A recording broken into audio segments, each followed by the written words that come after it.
Guys, ayan, aakyat ulit kami sa bundok at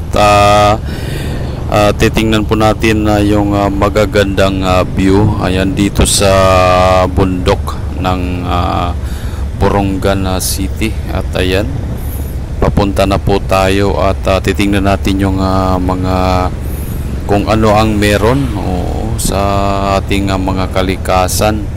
Ayan, kung mapapansin natin na napakaganda po ng daan, simentado. At ayan, maraming mga puno na ating matutunghayan, pati yung mga nyug. Ayan.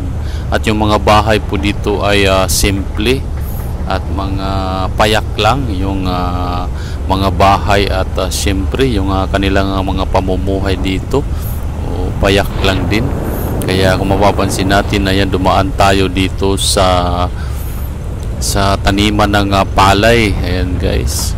At dito tayo sa taas, so para makita natin yung ganda ng kalikasan. Kasi pagdating sa city, ayan, iba na yung mga makikita natin. Ayan guys, kung view lang yung pag-uusapan, ayan, napakaganda po ng view sa lugar na ito. Ayan, may mga bahay dyan na mga medyo maliliit at kadalasan po yung mga sasakyan dito mga motor lang. Wala siya masyadong mga four wheel. So kasi aakyat tayo ng bundok. Ayan, yung iba naglalakad, ayan, papunta sa kanilang mga sakahan. Ayan guys, so kung mapapansin natin, napakaganda ng beauty ng nature talaga. Malayo sa ayan, payak yung pamumuhay ng mga tao dito. Ayan, simple lang. At dito mo rin maramdaman yung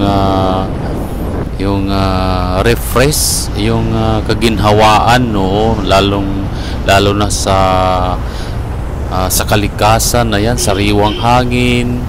Ayan, walang polluted, hindi masyado pollution, whereas kung i-compare natin dun sa city, talagang napakahirap dahil crowded. Ayan, mausok, maraming sasakyan, maingay, maraming mga marites.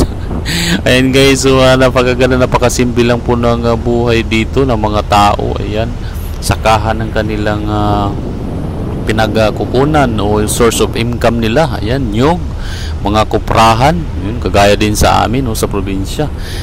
Parang ganito rin po. Ayan, kung mapapansin natin, napakaganda ng beauty ng nature ng ating nadadaanan. Ayan, wala masyadong bahay at talagang nature na nature yung dating. Talagang sinubukan nating tingnan yung itsura ng dito, ng area dito. Ayan, simple lang at napaka-refreshing ng lugar na ito. Ayan guys, pero yung kalsada nila maganda, simentado hanggang dun sa bundok. Siguro mga 5 years to 10 years from now, magaganda na po dito. Marami na mga taong titira sa ganito dahil ngayon yung mga tao nag-i-extend ng kanilang mga property doon sa mga medyo malayo-layo sa city. So kaya guys, ang ganda, ang ganda ng kanilang daan, ang ganda ng kanilang lugar. Ayan, sana nga lang yung mga illegal loggers natin yan, illegal logging, huwag nating putulin yung mga puno dahil isa po yan sa dahilan kung bakit nagkakaroon tayo ng mga pagbaha sa ating mga lugar. Kaya iwasan po natin yung illegal logging, pagpuputol ng mga puno. Dapat nga magtanim pa tayo guys, para maganda yung hindi masyadong init yung panahon. Minsan kasi nakakatulong yung maraming puno, dahil kapag maraming puno ay nakakatulong yan para sa atin dahil magiging malamig yan. Hindi siya Uli talagang mainit na mainit. Ayan, kung papansin natin guys, so ang ganda ng daan dito, ang ganda ng nature. Ayan guys, ang mga para sa mga nature lover na katulad ko. Oh, napakaganda po rito. Oh, maganda rito kung meron kang